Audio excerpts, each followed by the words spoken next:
Bienvenidos a su programa Verdad a Domicilio. Aquí le llevamos hasta su casa todo lo que pasa en Centroamérica y sin censura. Nos adentramos en las calamidades más recientes y se las explicamos como son. Pero tampoco queremos que se pase con lo malo. Así que también les vamos a contar lo que se está haciendo para salir adelante. Empezamos. El dinero alcanza cuando nadie roba. ¿Se imaginan todo lo que pudiéramos hacer con todo el dinero robado? Bueno, te damos la bienvenida a la sección No Todo es Malo de tu podcast Verdad a Domicilio. En esta oportunidad te acompañamos Romeo de Guatemala y mi compañera Karen de El Salvador. Nos llena de mucho entusiasmo compartir con ustedes un nuevo episodio de la sección No Todo es Malo de tu podcast favorito Verdad a Domicilio. Este día queremos compartir con ustedes un podcast súper especial, pero primero que todo, si no han escuchado el podcast anterior de diálogos sobre la educación es política, educación es la clave maestra, les invitamos a que vayan ya a escucharlo y luego se regresan con nosotros para poderles compartir este episodio súper especial.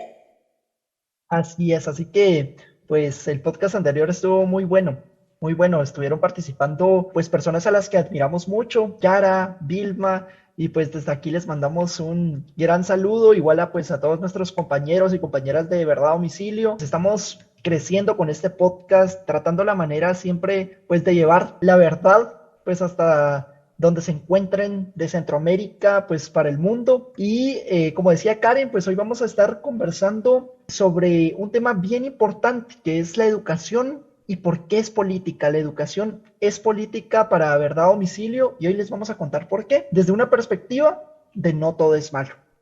Sabemos que existen muchísimos retos en Centroamérica. Realmente el tema educativo es una llave que permite el desarrollo social y económico de nuestros países y hay muchísimas brechas que todavía debemos de seguir trabajando. Este es un trabajo que tiene que venir del Estado y de la sociedad civil, que tenemos que seguir echándole muchísimas ganas para que se vayan transformando las realidades. Y es así que en No Todo es Malo te contamos qué es lo que tú puedes hacer para que esto sea una realidad, para cambiar lo que está pasando en nuestros países y hacer una mejor Centroamérica. Así es, entonces hoy tenemos a una invitada de primera. Hoy nos acompaña Islem Chen Sam de Guatemala. Ella pues es guatemalteca y es directora del proyecto SANIC, del cual pues vamos a estar hablando. Nos pareció pues muy interesante invitar a Islem pues por su trayectoria, por su compromiso, pero sobre todo pues por su entusiasmo puesto en el proyecto. Yo pues personalmente la sigo desde hace ya un pues buen tiempo. He visto pues todo el crecimiento del proyecto, así que Islem, gracias por aceptar la invitación. Bienvenida, ¿cómo estás? Hola, ¿qué tal a todos? Qué gusto estar aquí contigo, Romeo y Karen. Es para mí un honor estar aquí compartiendo con la audiencia de Verdad a Domicilio y más que todo en este segmento de No Todo es Malo. Así que un honor para mí total poder estar aquí con ustedes y compartir un poco de lo que hacemos aquí en Guatemala en Proyecto SANIC, y un saludo también a todas las personas que nos están escuchando hoy. Súper, muchísimas gracias Islem, pues nosotros igual muy agradecidos contigo. Entonces vamos a dar inicio a esta entrevista preguntándote por qué apostarle a un proyecto de educación. Contanos cuál fue esa principal motivación. O sea, nosotros obviamente tenemos claro que existen muchísimos retos en Centroamérica en cuanto a la educación. Sin embargo, pues son muchos más retos, ¿verdad?, que nos rodean diariamente. Educación, cultura, deporte, tema mujeres, tema de pueblos indígenas, etcétera. Entonces, ¿por qué tú decidiste apostarle a un proyecto de educación en Guatemala? Esta intervención la voy a dividir en dos partes porque realmente quiero tocar dos partes, que sería la primera, que son las estadísticas de cómo está Guatemala en la educación, y la segunda, contar un poco de mi historia y que también fue, aparte de las estadísticas, uno de los motivos e impulsos más grandes para poder fundar a SANIC. Pues entre los datos podemos, según la UNESCO en el 2018, Guatemala es el tercer país de América Latina con menor porcentaje de inversión en educación con relación al PIB. Y normalmente 1.500.000 niños no están en el sistema educativo, y de 100 niños en primaria apenas la culminan 25 niños. Entonces realmente son cifras preocupantes que nos dicen estamos mal en educación. Y yo creo que como jóvenes y como buenos ciudadanos, nuestro compromiso es hacer cambios, es ser parte del cambio, es ser parte de estos aportes que ayudan a cambiar el país. Y eso pues fue también uno de los motivos que me dijo, tengo que empezar a hacer algo. Porque siempre de mi familia siempre se me inculcó desde pequeña todo esto de saber que si yo puedo ayudar a otra persona, lo tengo que hacer, y así es como poco a poco hemos estado creciendo. También les cuento, hace muchos años a mi abuela materna le dieron una beca para poder tener un curso técnico en donde ella terminó siendo sastre y también comadrona. De ahí es de este que al final era como un bachillerato, pero al final es como una carrera técnica. Ahí es donde ella sale adelante y pues logra también sacar a mi familia adelante, y al lado de mi abuelo, que él como agricultor también estuvo apoyándola en todo momento.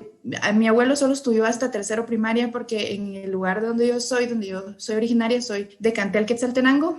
En ese entonces, cuando mis abuelos estaban estudiando, solo había hasta tercero primaria en la escuela. De hecho, mi abuelo repitió 2 veces tercero primaria porque él quería seguir aprendiendo. Y entonces ahí también nos damos cuenta de la importancia de la cobertura educativa, porque muchos de los niños quieren estudiar, pero ¿cómo llegamos a esos niños que quieren estudiar si realmente no estamos teniendo la cobertura adecuada? Luego de eso, mi mamá, al acompañar a mi abuelita a ver todos los partos como comadrona, es que ella decide ser médico. Y ya, pues con la ayuda que se podía tener en ese entonces, ella logró ser médico. Y realmente creo que ahí puedo decir que yo soy producto hoy de lo que hizo la educación en mi familia. Educación técnica, educación ya universitaria, y cómo eso cambió la vida de una persona, y esa persona cambió la vida de una familia. Esa familia ahora está cambiando una comunidad. Entonces creo que ahí nos damos cuenta de la importancia y el impacto que tiene la educación en cada persona.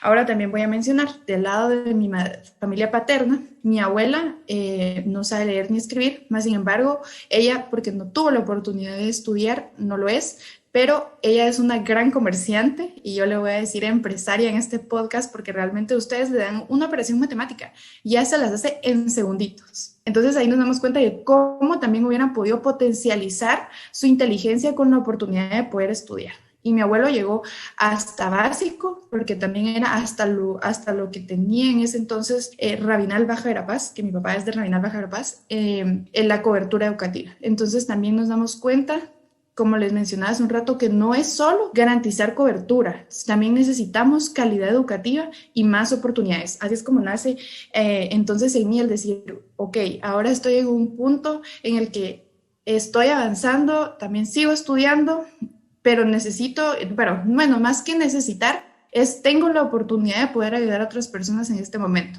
Y ahí empieza también uno de los mayores retos a la hora de fundar Sanic, que es, yo tenía 18 años cuando fundé Proyecto Sanic, y que era una idea, yo tenía miedo, porque yo decía, tengo 18 años, yo no estoy segura de qué tan bien me vaya a ir o qué tanta formalidad vayan a ver las personas en mí.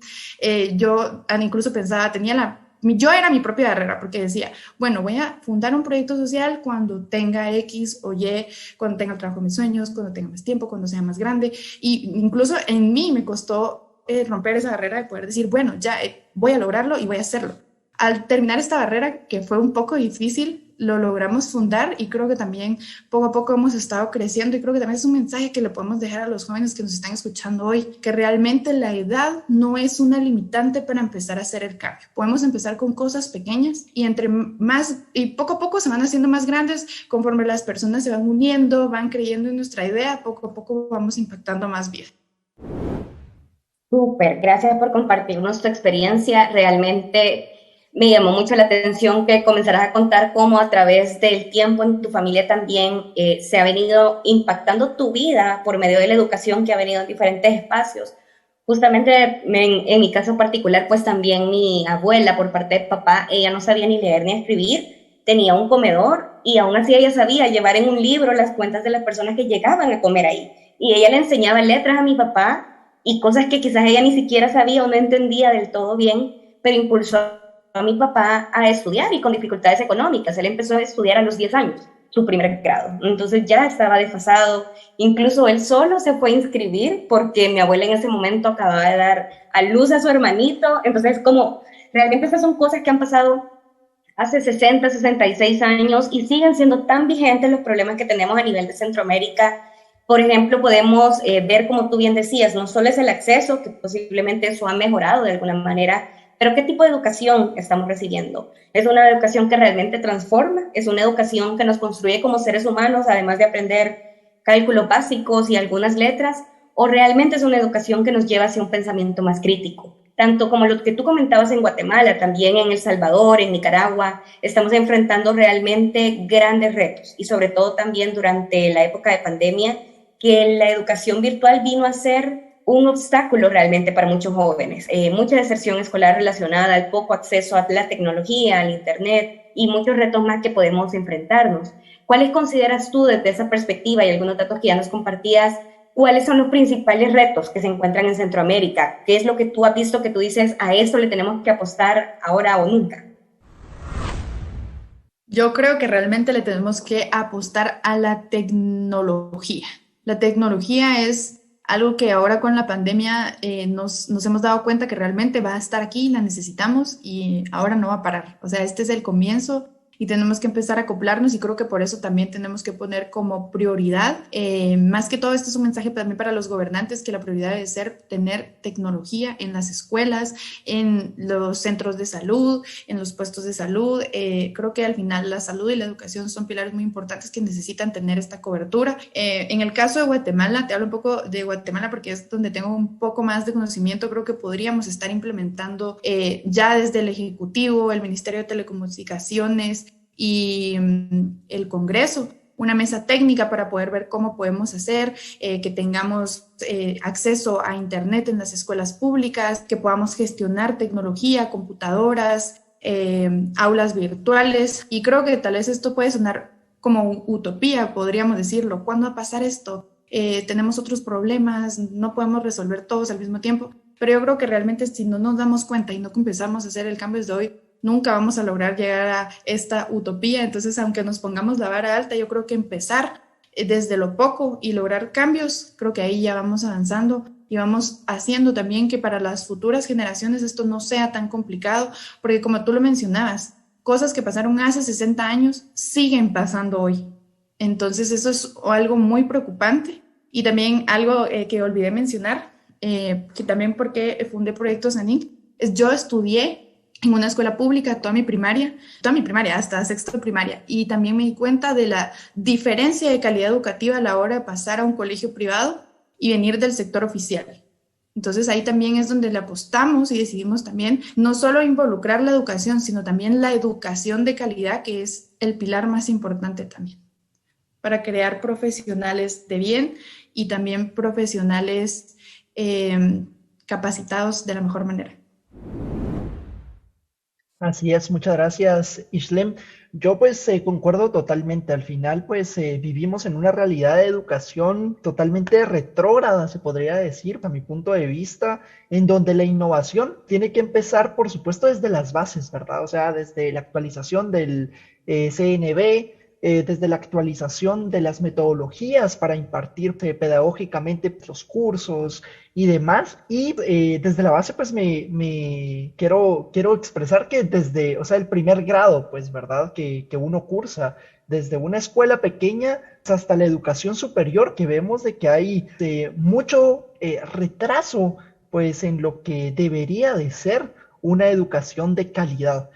Al final se trata siempre de poner a las personas al centro como debería de ser, porque si no tenemos una política de educación en nuestros países que atienda de verdad a las necesidades pues mundiales y globalizadas con relación a educación, que justo es lo que tú mencionas, con computadoras, con acceso a internet, con las metodologías adecuadas, pues entonces no vamos a ver nunca desarrollo ni progreso pues en nuestras sociedades, ¿verdad? O por lo menos los vamos a ver muy lento y con personas que se esfuerzan diariamente, ¿verdad?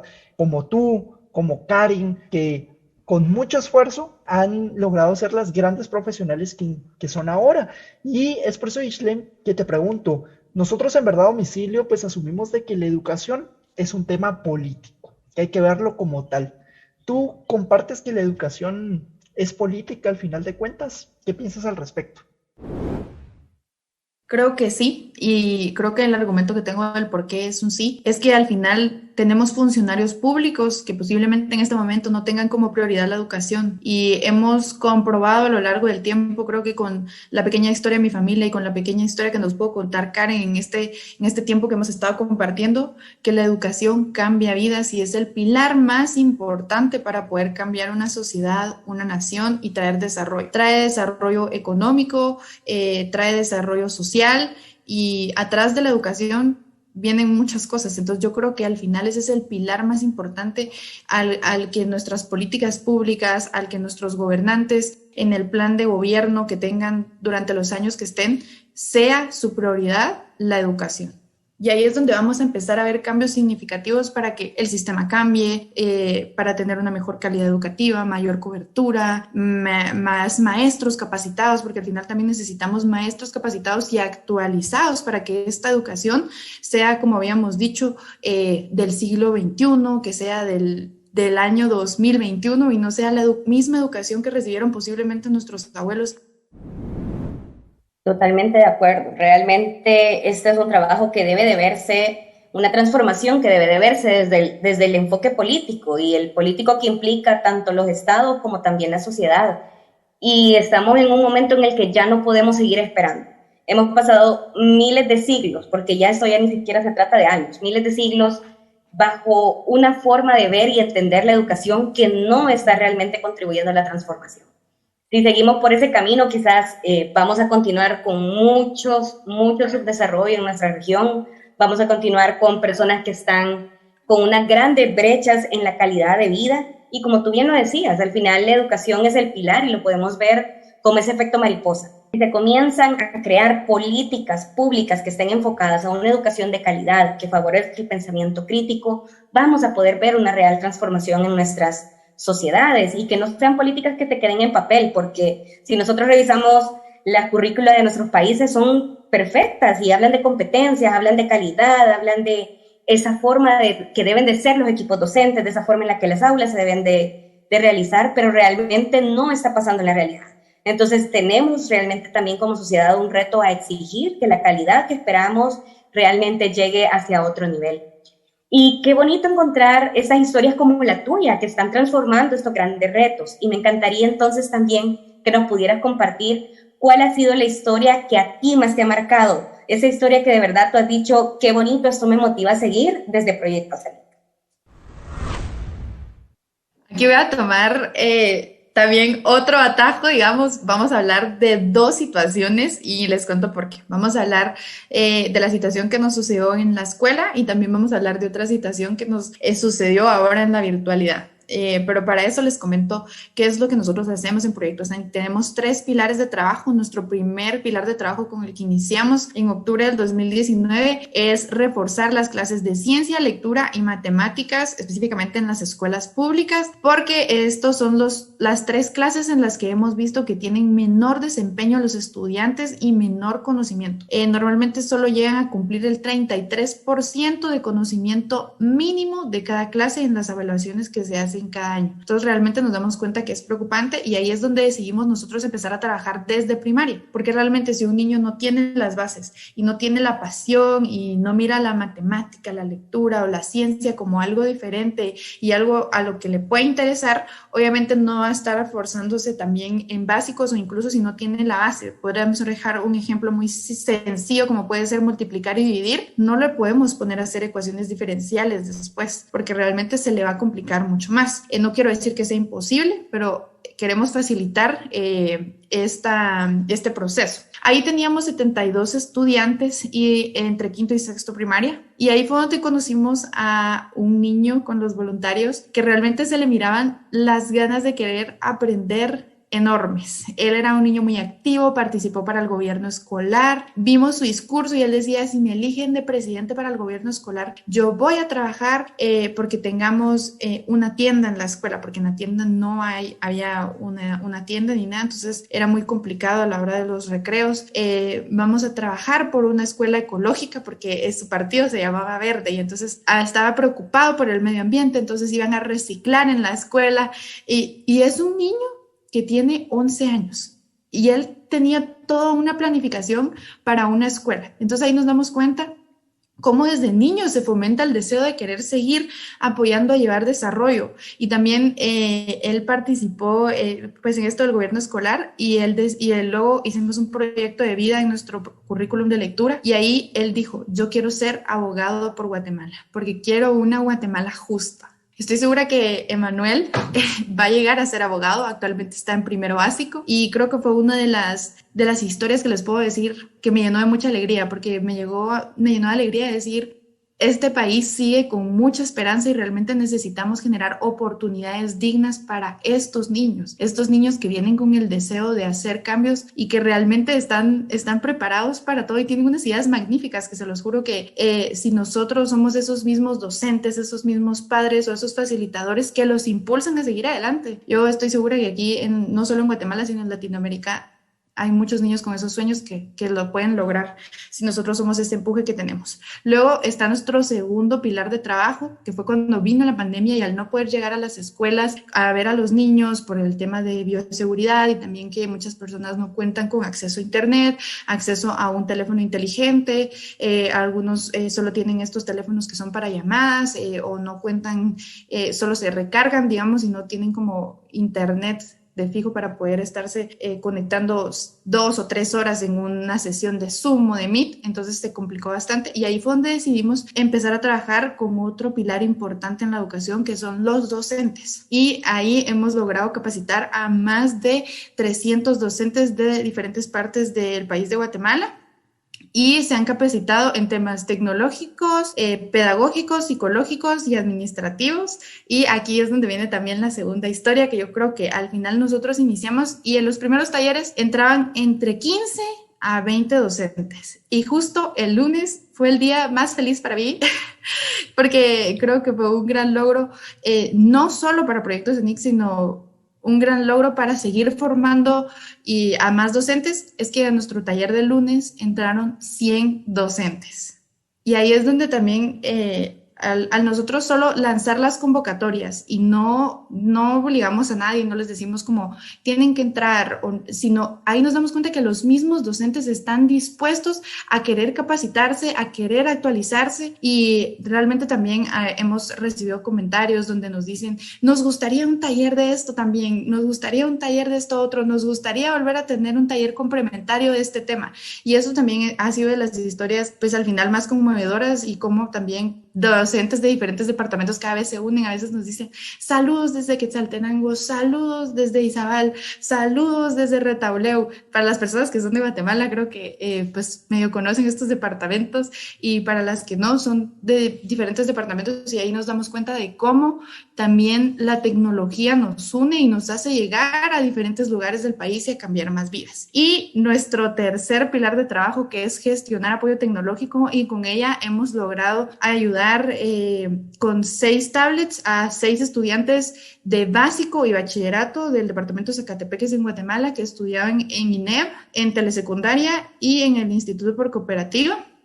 Y ahí nos enteramos de historias magníficas. Estos son unos jóvenes estrella, les puedo decir, y así les mencionamos con Proyectos ANIC, porque son jóvenes que a pesar de la adversidad de la pandemia, seguían siendo los mejores de su clase sin tener un teléfono inteligente, teniendo que trabajar, donde posiblemente sus papás se quedaron sin empleo. Teníamos una niña que logramos ayudar que no tenía papás y ellos estaban dando la milla extra para ser aún así los mejores de su clase, alquilando una computadora, pidiéndole a sus jefes de un niño que trabajaba en una librería que por favor le mandara las fotos a su maestra desde el celular de su jefe y así es como él seguía en contacto con el instituto. Y entonces ahí yo creo que no les puedo mencionar solo una historia, sino les puedo mencionar muchas a las que hemos logrado conocer y creo que al final eso es lo que nos llena de mucho orgullo, satisfacción y nos motiva a seguir adelante como familia para Proyectos ANIC, porque realmente es un equipo que está detrás que nos ha ayudado a poder seguir llegando a más personas, nos ha ayudado a tener más ideas, a innovar, a ir cambiando cada vez más, así que es un trabajo también de todos los voluntarios que han creído en la familia SANIC.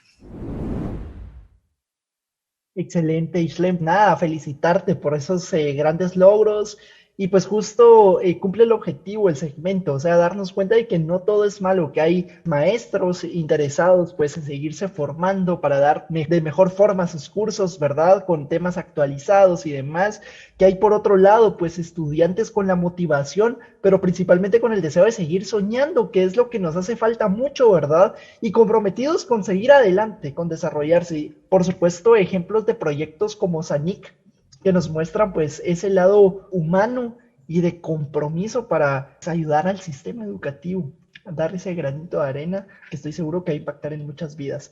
Ishlem, vamos ya cerrando este espacio, muy agradecidos contigo, pero antes que nos despidamos, quisiera consultarte muy rápidamente con una respuesta breve. ¿Cuál crees tú que es ese rol de nosotros, las y los jóvenes, en este tema de la educación? ¿Con qué mensaje tú cerras? 30 segundos para el mensajito. Hay una frase que no recuerdo muy bien, que creo que puede resumir muy bien esto, que lo voy a decir un poco con mis palabras, por si la han escuchado, la pueden dejar en los comentarios aquí del podcast o en el Instagram de Verdad a Domicilio, que decía, como ciudadanos tenemos que estar siempre involucrados en la política, y esto no significa ser políticos, sino estar enterados de lo que sucede en nuestro país, ser ciudadanos que exigen, o tenemos la otra opción de ser personas que se involucren en la política para cambiar y hacer estos cambios desde los altos mandos, por así decirlo. Entonces yo creo que ahí ese es el rol que tenemos nosotros como nueva generación, hacer cambios desde informarnos hasta poder ejercer puestos que puedan hacer estos cambios. Y no solo en educación, sino también en los diferentes ámbitos que necesite cada país. Así que no se pierdan el próximo episodio, que va a estar sin dudas muy interesante. Seguimos acá en el programa Verdad a Domicilio, tratando de abordar diferentes temas con relación a la ciudadanía activa y comprometida que debemos tener todos y todas las ciudadanas de Centroamérica. Así que muchos saludos, muchas gracias. No olviden pasarse por nuestras redes sociales, en donde pueden encontrar más información sobre el proyecto SANIC, sobre Ishlem, y por supuesto en donde podemos establecer comunicación más directa para saber qué temas les gustaría que abordáramos en este programa. Así que desde Centroamérica para el mundo, Verdad a Domicilio. Muchas gracias, Ishlem. Gracias, Karen, por estarnos acompañando hoy. Les mando un fuerte abrazo. Abrazos y muchas gracias por la invitación. Un honor para mí compartir con ustedes y con la audiencia. Muchas gracias por acompañarnos en esta transmisión. No se pierda nuestro próximo programa y siga soñando con nosotros en los países que queremos tener. Hasta entonces, les deseamos fuerza, unión y rebeldía. Hoy, con más claridad que nunca, les pido, les suplico, ¿y si nos unimos?